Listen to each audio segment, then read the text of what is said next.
ఆదికాండము 24వ అధ్యాయము. అబ్రహాము బహుకాలము గడిచిన వృద్ధుడై ఉండెను. అన్ని విషయములలోనూ యెహోవా అబ్రహామును ఆశీర్వదించెను.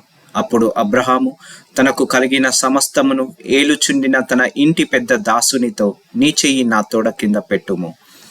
నేను ఎవరి మధ్య కాపురమున్నానో ఆ కనానీయుల కుమార్తెలలో ఒకదానిని నా కుమారునికి పెండ్లి చేయక, నా స్వదేశమందున్న నా బంధువుల యొద్దకు వెళ్ళి ఇస్సాకను నా కుమారునికి భార్యను తెచ్చునట్లు ఆకాశము యొక్క దేవుడను భూమి యొక్క దేవుడనైన యెహోవా తోడని నీ చేత ప్రమాణము చేయించెదనెను. ఆ దాసుడు, ఈ దేశమునకు నా వెంట వచ్చుటకు ఒకవేళ ఆ స్త్రీ ఇష్టపడని ఎడల నీవు బయలుదేరి వచ్చిన ఆ దేశమునకు నేను నీ కుమారుణ్ణి తీసుకొని పోవలెనని అని అడగగా, అబ్రహాము అక్కడికి నా కుమారుణ్ణి తీసుకొని పోకూడదని సుమి, నా తండ్రి ఇంట నుండి నేను పుట్టిన దేశము నుండి నన్ను తెచ్చి నాతో మాటలాడి నీ సంతానమునకు ఈ దేశము నిచ్చెదనని ప్రమాణము చేసి నాతో చెప్పిన పరలోకపు దేవుడగు యెహోవా తన దూతను నీకు ముందుగా పంపును. అక్కడ నుండి నీవు నా కుమారునికి భార్యను తీసుకొని వచ్చెదవు. అయితే నీ వెంట వచ్చుటకు ఆ స్త్రీ ఇష్టపడని ఎడల ఈ ప్రమాణము నుండి విడుదల పొందెదవు గాని నీవు నా కుమారుని అక్కడికి తీసుకొని పోకూడదని అతనితో చెప్పెను. ఆ దాసుడు తన యజమానుడగు అబ్రహాము తొడ క్రింద తన చెయ్యి పెట్టి ఈ సంగతి విషయమై ప్రమాణము చేసెను. అతడు తన యజమానుని ఒంటెలలో 10 ఒంటెలను, తన యజమానుని ఆస్తిలో శ్రేష్టమైన నానా విధములగు వస్తువులను తీసుకొని పోయెను. అతడు లేచి అరామ్నహరాయిములోనున్న నాహోరు పట్టణము చేరి, సాయంకాలమందు స్త్రీలు నీళ్లు చేదుకొనవచ్చు వేలకు ఆ ఊరి బయటనున్న నీళ్ల బావి యొద్ద తన ఒంటెలను మోకరింపచేసి ఇట్లనెను, నా యజమానుడగు అబ్రహాము దేవుడనైన యెహోవా, నేను వచ్చిన కార్యము త్వరలో సఫలము చేసి నా యజమానుడగు అబ్రహాము మీద అనుగ్రహము చూపుము. చిత్తగించుము, నేను ఈ నీళ్ల ఊట యొద్ద నిలుచుచున్నాను. ఈ ఊరి వారి పిల్లలు నీళ్లు చేదుకొనుటకు వచ్చుచున్నారు.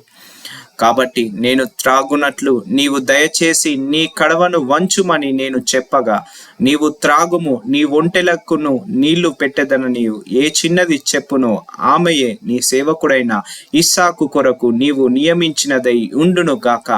అందువలన నీవు నా యజమానుని మీద అనుగ్రహము చూపితివని తెలుసుకొందున నేను. అతడు మాటలాడుట చాలింపక ముందే అబ్రహాము సహోదరుడైన నాహోరు భార్య ఆగు మిల్కా కుమారుడైన బెతూయేలుకు పుట్టిన రిబ్కా కడవ భుజము మీద పెట్టుకొని వచ్చెను. ఆ చిన్నది మిక్కిలి చక్కనిది, ఆమె కన్యక, ఏ పురుషుడును ఆమెను కూడలేదు. ఆమె ఆ బావిలోనికి దిగిపోయి కడవను నీళ్లతో నింపుకొని ఎక్కి రాగా, ఆ సేవకుడు ఆమెను ఎదుర్కొనుటకు పరుగెత్తి, నీ కడువలో నీళ్లు కొంచెము దయచేసి నన్ను త్రాగనిమ్మని అడిగెను. అందుకామె, అయ్యా త్రాగుమని చెప్పి త్వరగా తన కడవను చేతి మీదికి దించుకొని అతనికి దాహం ఇచ్చాను. మరియు ఆమె అతనికి దాహమిచ్చిన తరువాత, నీ ఒంటెలు త్రాగుమట్టుకు వాటికి నీళ్లు చేదిపోయుదునని చెప్పి త్వరగా గాడిలో తన కడవ కుమ్మరించి తిరిగి చేదుటకు ఆ బావికి పరుగెత్తుకొని పోయి అతని ఒంటెలన్నిటికీ నీళ్లు చేదిపోసెను. ఆ మనుష్యుడు ఆమెను తేరిచూచి తన ప్రయాణమును యెహోవా సఫలము చేసెనో లేదో తెలుసుకొనవలెనని ఊరుకుండెను. ఒంటెలు త్రాగుటైన తరువాత ఆ మనుష్యుడు 1/2 తులము ఎత్తుగల బంగారము ముక్కు కమ్మిని, ఆమె చేతులకు 10 తులముల ఎత్తుగల 2 బంగారము కడియలను తీసి, నీవు ఎవరి కుమార్తెవు? దయచేసి నాతో చెప్పుము. నీ తండ్రి ఇంట మేము ఈ రాత్రి బస చేయుటకు స్థలమున్నదా అని అడిగాను. అందుకామె, నేను నాహోరుకు మిల్కా కనిన కుమారుడగు బెతూయేలు కుమార్తెనెను. మరియు ఆమె మా యొద్ద చాలా గడ్డియు మేతయు రాత్రి బస చేయుటకు ఉన్నవనగా, ఆ మనుష్యుడు తన తల వంచి యెహోవాకు మ్రొక్కి, అబ్రహామును నా యజమాను దేవుడైన యెహోవా స్తుతింపబడును గాక, ఆయన నా యజమానుకి తన కృపను తన సత్యమును చూపుట మానలేదు. నేను త్రోవలో నుండగానే యెహోవా నా యజమానుని బంధువుల ఇంటికి నన్ను నడిపించుననెను. అంతటా ఆ చిన్నది పరిగెత్తుకొని పోయి ఈ మాటలు తన తల్లి ఇంటి వారికి తెలిపెను. రిబ్కాకు లాబాను ఒక సహోదరుడు ఉండెను.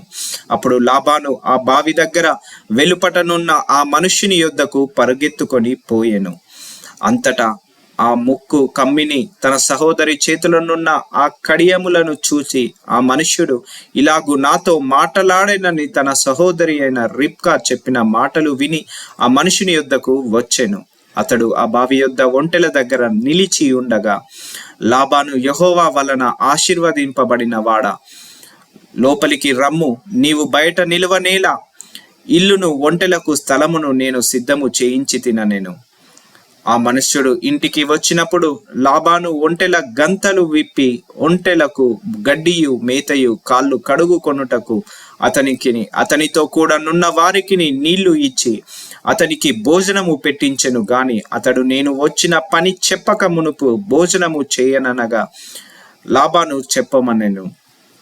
అంతటా అతడిట్లనెను, నేను అబ్రహాము దాసుడను, యెహోవా నా యజమానుని బహుగా ఆశీర్వదించెను గనుక అతడు గొప్పవాడాయెను. అతనికి గొర్రెలను, గొడ్లను, వెండి బంగారములను, దాసదాసి జనమును, ఒంటెలను, గాడిదలను దయచేసెను. నా యజమానుని భార్య అయిన శారా వృద్ధాప్యములో నా యజమానుకి కుమారుని కనెను. నా యజమానుడు తనకు కలిగినది యావత్తును అతనికిచ్చి ఉన్నాడు. మరియు నా యజమానుడు నాతో నేను ఎవరి దేశమందు నివసించుచున్నానో ఆ కనానీయుల పిల్లలలో ఒక పిల్లను నా కుమారునికి పెళ్లి చేయవద్దు. అయితే నా తండ్రి ఇంటికిని నా వంశస్థుల యొద్దకును వెళ్ళి నా కుమారునికి పెళ్లి చేయుటకు ఒక పిల్లను తీసుకొని రావలెనని నా చేత ప్రమాణము చేయించెను. అప్పుడు నేను నా యజమానునితో ఆ స్త్రీ నా వెంట రాదేమో అని చెప్పినందుకు అతడు ఎవరిని సన్నిధిలో నేను జీవించుచున్నానో ఆ యెహోవా నీతో కూడా తన దూతను పంపి నీ ప్రయాణము సఫలము చేయును గనుక నీవు నా వంశస్థులలో నా తండ్రి ఇంట నుండి నా కుమారునికి భార్యను తీసుకొని వచ్చెదవు. నీవు నా వంశస్థుల యొద్దకు వెళ్ళితివా, ఈ ప్రమాణము విషయములో ఇక నీకు బాధ్యత ఉండదు.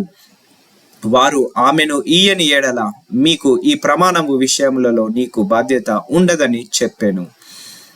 నేను నేడు ఆ బావి యొద్దకు వచ్చి అబ్రహామును నా యజమాని దేవుడైన యెహోవా నా ప్రయాణమును నీవు సఫలము చేసిన ఎడల నేను ఈ నీళ్ల బావి యొద్ద నిలిచి ఉండగా నీళ్లు చేదుకొనుటకు వచ్చిన చిన్నదానితో నీవు దయచేసి నీ కడువలో నీళ్లు కొంచెము నన్ను త్రాగనిమ్మని చెప్పునప్పుడు నీవు త్రాగుము, నీ ఒంటెలకును చేదిపోయుదునని ఎవతి చెప్పునో ఆమెయే నా యజమాని కుమారునికి యెహోవా నియమించిన పిల్లయ్య యుండును గాకని మనవి చేసుకొంటిని.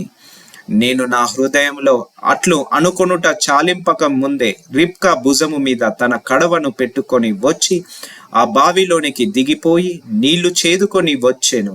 అప్పుడు నాకు దాహమిమ్మని నేను ఆమెను అడగగా ఆమె త్వరగా తన కడవను దించి త్రాగుము, నీ ఒంటెలకును నీళ్లు పెట్టెదనని చెప్పెను గనుక నేను త్రాగితిని. ఆమె ఒంటెలకును నీళ్లు పెట్టెను. అప్పుడు నీవు ఎవరి కుమార్తెవని అడిగినందుకు ఆమె మిల్కా నాహోరునకు కనిన కుమారుడగు బెతుయేలు కుమార్తెనని చెప్పినప్పుడు నేనామె ముక్కుకు కమ్మియను ఆమె చేతుల కడియములను పెట్టి నా తల వంచి యెహోవాకు మొక్కి అబ్రహామును నా యజమానుని దేవుడైన యెహోవాను స్తోత్రము చేసి తిని, ఏలయనగా ఆయన నా యజమానుని యొక్క సహోదరుని కుమార్తెను అతని కుమారునికి తీసుకొనున్నట్లు సరియైన మార్గమందు నన్ను నడిపించెను. కాబట్టి నా యజమానుని ఎడల మీరు దయను నమ్మకమును కనపరిచిన ఎడల అది అయినను నాకు తెలియచెప్పుడి, లేని ఎడల అది అయినను తెలియచెప్పుడి, అప్పుడు నేనెటు పోవలెనో అటు పోయేదనగా లాబానును బెతుయేలును ఇది యెహోవా వలన కలిగిన కార్యము, మేమైతే అవునని గాని కాదని గాని చెప్పజాలము. ఇదిగో రిబ్కా నీ ఎదుటనున్నది, ఆమెకు తీసుకొని పొమ్ము. ఆ యెహోవా సెలవిచ్చిన ప్రకారము ఈమె నీ యజమానుని కుమారునికి భార్య అగునుగాకని ఉత్తరం ఇచ్చిరి. అబ్రహాము సేవకుడు వారి మాటలు విని యెహోవాకు సాష్టాంగ నమస్కారము చేసెను. తరువాత ఆ సేవకుడు వెండి నగలను, బంగారు నగలను, వస్త్రములను తీసి రిబ్కాకు ఇచ్చెను.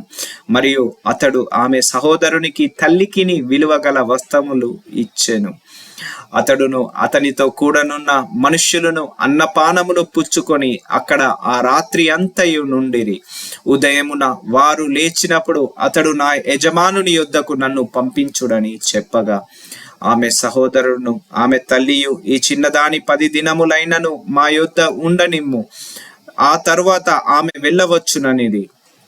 అప్పుడు అతడు, యెహోవా నా ప్రయాణమును సఫలము చేసెను గనుక నాకు తడవు కానీయక నన్ను పంపించుడి, నా యజమానుని యొద్దకు వెళ్ళెదనని చెప్పినప్పుడు వారు ఆ చిన్నదానిని పిలిచి ఆమె ఏమనునో తెలుసుకొందుమని చెప్పుకొని రిబ్కాను పిలిచి, ఈ మనుష్యునితో కూడా వెళ్ళెదవా అని ఆమెను అడిగినప్పుడు వెళ్ళెదనెను. కాబట్టి వారు తమ సహోదరి అయిన రిబ్కాను, ఆమె దాదీని, అబ్రహాము సేవకుని, అతనితో వచ్చిన మనుష్యులను సాగనంపినప్పుడు వారు రిబ్కాతో, మా సహోదరి, నీవు వేల వేలకు తల్లి వగుతువుగాక, నీ సంతతి వారు తమ పగవారి గవిని స్వాధీనపరుచుకొందురు గాక అని ఆమెను దీవింపగా, రిబ్కాయు ఆమె పనికత్తెలను లేచి ఒంటెలు నొక్కి ఆమె మనుష్యుని వెంబడి వెళ్ళిరి. అట్లు ఆ సేవకుడు రిబ్కాను తోడుకొని పోయెను. ఇస్సాకు బెయేరు లహాయిరోయు మార్గమున వచ్చి దక్షిణ దేశమందు కాపురం ఉండెను. సాయంకాలమున ఇస్సాకు పొలములో ధ్యానింప బయలు వెళ్ళి కనులెత్తి చూచినప్పుడు ఒంటెలు వచ్చుచుండెను. రిబ్కా కనులెత్తి ఇస్సాకును చూచి ఒంటెల మీద నుండి దిగి, మనలనెదుర్కొనుటకు ఆ మనుష్యుడెవరని దాసుని నడగగా ఇతడు నా యజమానుడని చెప్పెను గనక ఆమె ముసుగు వేసుకొనెను. అప్పుడు ఆ దాసుడు తాను చేసిన కార్యములన్నీయు ఇస్సాకుతో వివరించి చెప్పెను. ఇస్సాకు తల్లి అయిన శారా గుడారములోనికి ఆమెను తీసుకొని పోయెను. అట్లు అతడు రిబ్కాను పరిగ్రహింపగా ఆమె అతనికి భార్య ఆయెను. అతడు ఆమెను ప్రేమించెను. అప్పుడు ఇస్సాకు తన తల్లి విషయమై దుఃఖ నివారణ పొందెను.